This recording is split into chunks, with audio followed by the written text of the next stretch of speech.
Bismillahirrahmanirrahim. Assalamualaikum warahmatullahi wabarakatuh.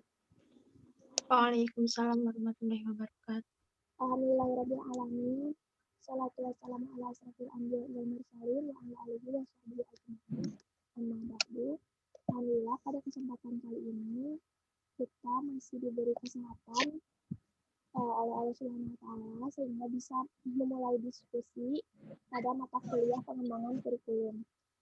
Tak lupa saya mengaturkan terima kasih kepada Bapak Ahmad Nursyada selaku dosen pembimbing pengembangan kurikulum. Langsung saja pada kesempatan kali ini saya selaku moderator dari kelompok 5 yang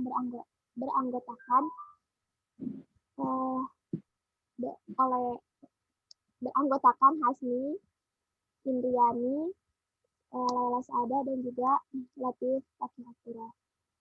Pembahasan yang pertama akan dibahas oleh Saudara Latif mengenai perkembangan masyarakat sebagai sumber kurikulum. Saya persilahkan.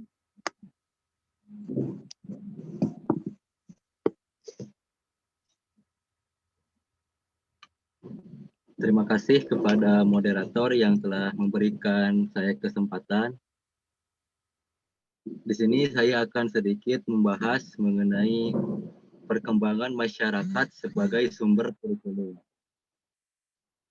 Masyarakat adalah suatu kelompok individu yang diorganisasikan oleh mereka-mereka sendiri ke dalam kelompok yang berbeda-beda.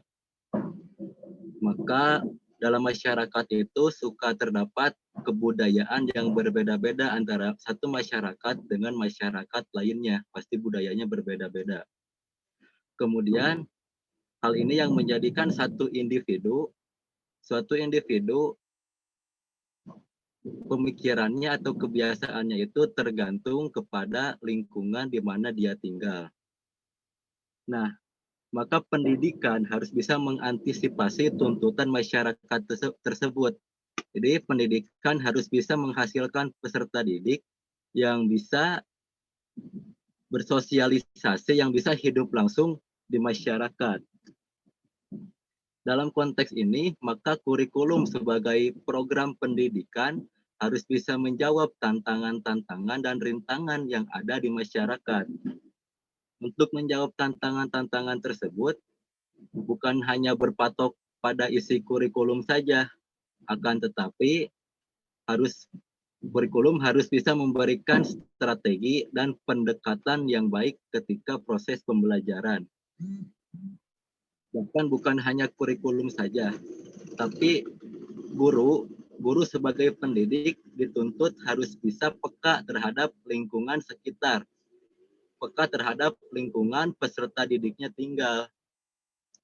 Maka setelah tahu kondisi lingkungan peserta didiknya, guru harus bisa mengajarkan teori-teori kepada peserta didiknya berdasarkan tempat daerah asalnya, sehingga teori-teori tersebut mudah dipahami oleh muridnya, dan muridnya dengan mudah mengaplikasikannya dalam kehidupan bermasyarakat.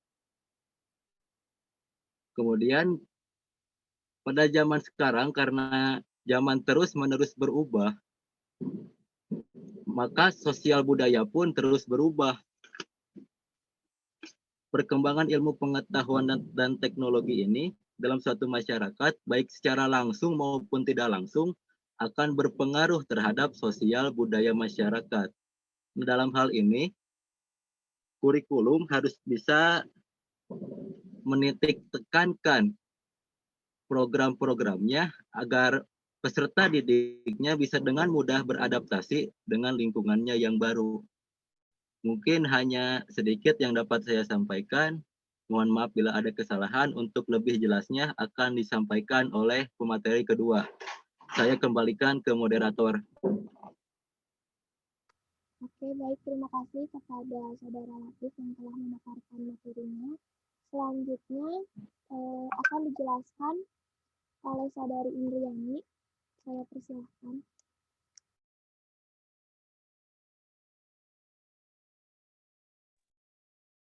Terima kasih kepada moderator yang telah memberi saya kesempatan untuk melanjutkan pemateri pertama untuk menjelaskan pembahasan mengenai perkembangan masyarakat sebagai sumber kurikulum.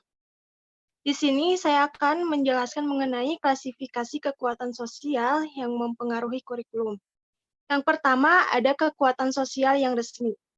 Kekuatan sosial yang resmi di sini terdiri dari pemerintah suatu daerah, pemerintah daerah, dan perwakilan Departemen Pendidikan setempat.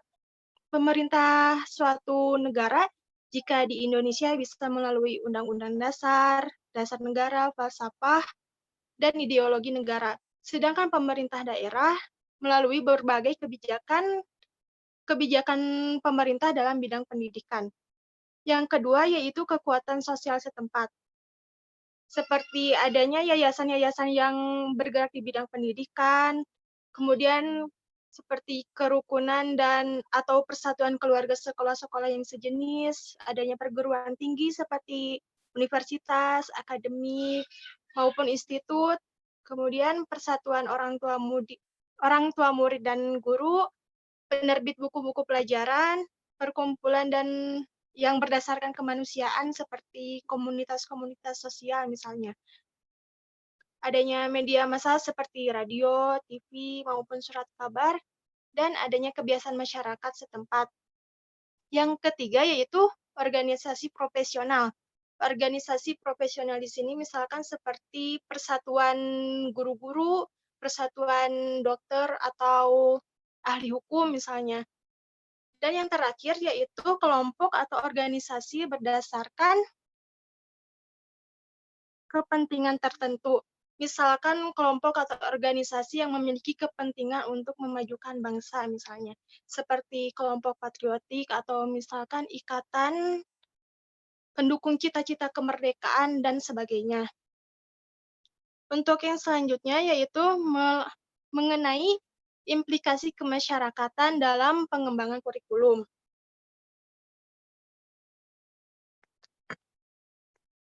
Yang pertama, sekolah adalah suatu institusi sosial yang didirikan dan diperuntukkan bagi kepentingan masyarakat. Nah, karena adanya sekolah dengan tujuan untuk kepentingan masyarakat, maka dalam penyusunan dan pengembangan kurikulum, maka harus mempertimbangkan sosiologis masyarakat, baik dalam perencanaannya, pelaksanaannya, maupun perbaikan kurikulumnya. Yang kedua yaitu masyarakat adalah suatu sistem sosial yang meliputi berbagai komponen, yakni subsistem kepercayaan, nilai-nilai, kebutuhan, dan permintaan. Nah, adanya berbagai komponen ini memberi pengaruh pada penyusunan dan pengembangan kurikulum sehingga dapat relevan dengan sosiologis masyarakat yang ada. Dan yang terakhir yaitu di dalam masyarakat terdapat beragam lembaga sosial yang masing-masing memiliki kekuatan, baik kekuatan potensial, strategis, dan real. Dari kekuatan-kekuatan itu dapat memberi pengaruh dan harus dipertimbangkan dalam pembinaan dan pengembangan kurikulum sehingga kurikulum sejalan dengan sifat dinamis dan masyarakat. Nah, baik, dari pembahasan yang telah disampaikan mengenai perkembangan masyarakat sebagai sumber kurikulum di sini, sebagaimana yang telah dipaparkan oleh Saudara Latif dan saya, dapat ditarik kesimpulan bahwa dalam pengembangan kurikulum ini sangat penting untuk memperhatikan faktor karakteristik masyarakat. Karena perkembangan masyarakat menuntut ketersediaannya proses pembelajaran atau proses pendidikan yang sesuai dengan masyarakat yang ada, yang relevan gitu. Sehingga untuk terciptanya proses pendidikan yang sesuai, maka kurikulum itu harus memperhatikan faktor karakteristik masyarakat yang ada. Baik, mungkin itu saja yang dapat saya sampaikan. Saya kembalikan kepada moderator. Baik, terima kasih kepada saudari Indriani yang telah memaparkan materinya. Pembahasan berikutnya akan dijelaskan oleh saudari Hasni mengenai perkembangan ilmu pengetahuan dan teknologi sebagai sumber kurikulum. Saya persilakan. Baik, terima kasih kepada moderator yang telah mempersilahkan kesempatannya. Di sini saya akan membahas sedikit mengenai perkembangan ilmu pengetahuan dan teknologi sebagai sumber kurikulum.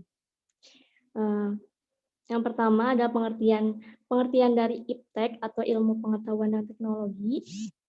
Di sini dalam bahasa Indonesia, kata ilmu ini sering diidentikan dengan kata sains yang berarti artinya ilmu. Dan juga sering disatukan dengan kata pengetahuan menjadi kata ilmu pengetahuan. Di sini pengetahuan merupakan seperangkat objek tertentu yang diketahui individu.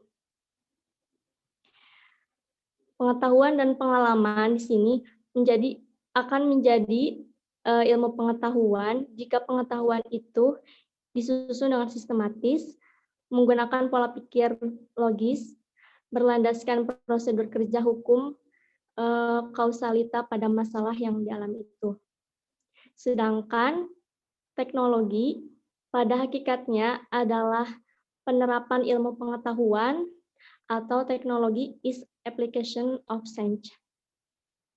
Teknologi juga memegang peranan penting dalam kehidupan budaya manusia. Salah satu indikator kemajuan peradaban manusia dapat diukur dari kemajuan ilmu pengetahuan dan teknologi. Teknologi juga banyak digunakan dalam berbagai bidang kehidupan.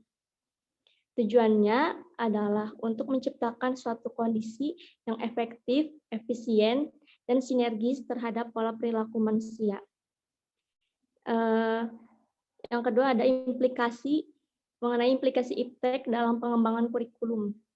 Di sini implikasi IPTEK dalam pengembangan kurikulum antara lain pengembangan kurikulum harus dapat meningkatkan dan mengembangkan kemampuan berpikir peserta didik untuk lebih banyak menghasilkan teknologi baru sesuai dengan perkembangan zaman dan karakteristik masyarakat Indonesia.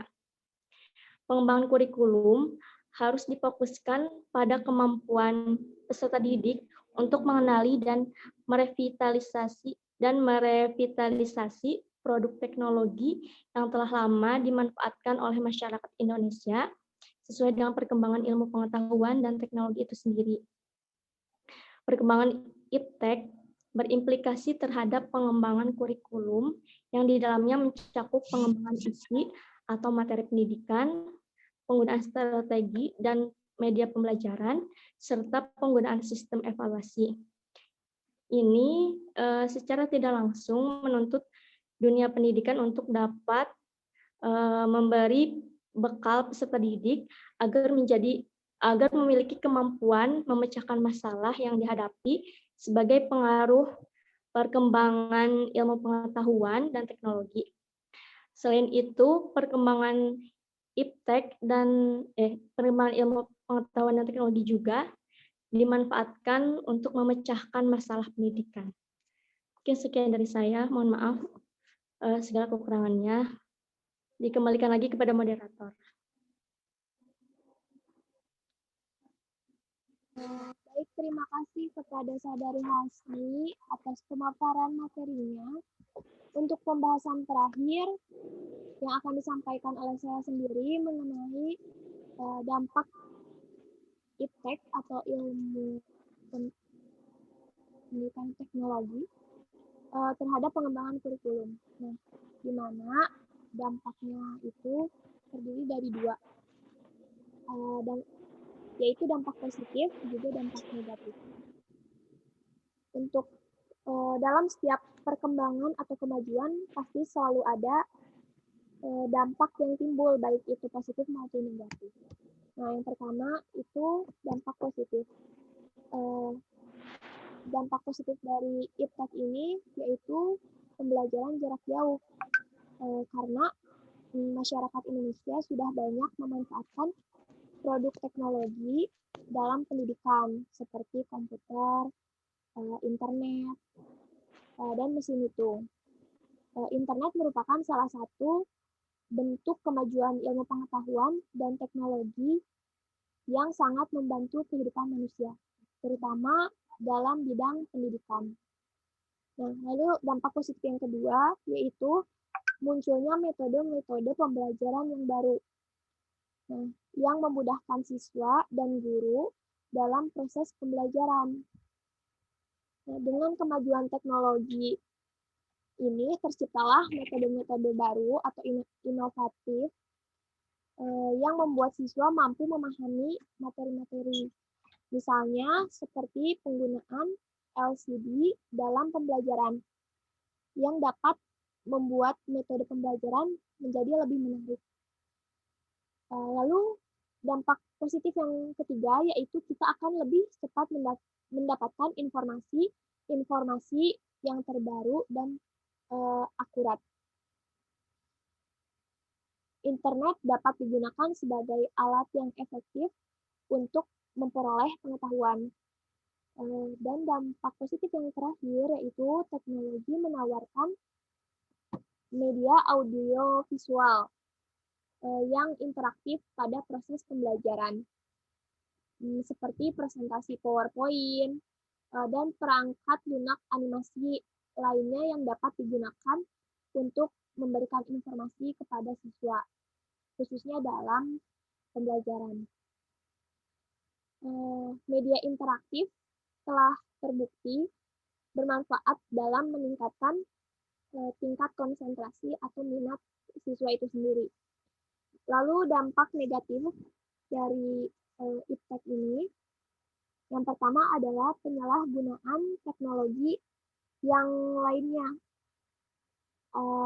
seperti pengetahuan untuk melakukan tindak kriminal dan tidak dibenarkan. Jadi dari iptek ini pasti ada orang yang belum mampu mengambil informasi atau menyaring informasi lebih dalam dan mempergunakannya secara baik.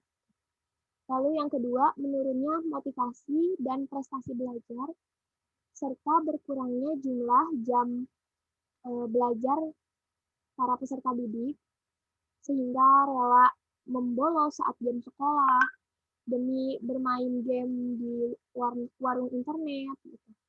Lalu yang terakhir dampak negatifnya yaitu media yang tidak baik bisa ditiru. Seperti halnya misalnya contoh TV. Dari TV itu salah satu kemajuan ilmu pengetahuan dan teknologi ya yang menampilkan informasi, hiburan, serta banyak hal-hal menarik. Namun sisi negatif yang lain dari media TV itu dalam hal pendidikan anak adalah membuat seorang anak bisa kecanduan ataupun mengadakan peniruan atau pengidentifikasian. Jadi karena belum mampu mengolah informasi atau sesuatu dengan benar, maka bisa dipakai tidak baik gitu. Bisa ditiru, misalnya melihat adegan sinetron yang tidak baik atau hal semacamnya seperti itu. Mungkin itu saja yang dapat saya sampaikan. Sebelumnya, bila ada teman-teman yang ingin menanyakan, bisa nanti di forum diskusi saja. Teman-teman, mungkin kita tutup saja diskusi hari ini karena pemaparan materi pun sudah selesai. Mohon maaf bila terdapat banyak kesalahan dan kekurangan. Mari kita tutup diskusi ini dengan membaca hamdalah bersama-sama. Alhamdulillah. Terima kasih kepada teman-teman yang telah menyempatkan waktunya. Sehat selalu. saya tutup. Amin. Terima kasih. Amin. Amin. Sama-sama. Dadah.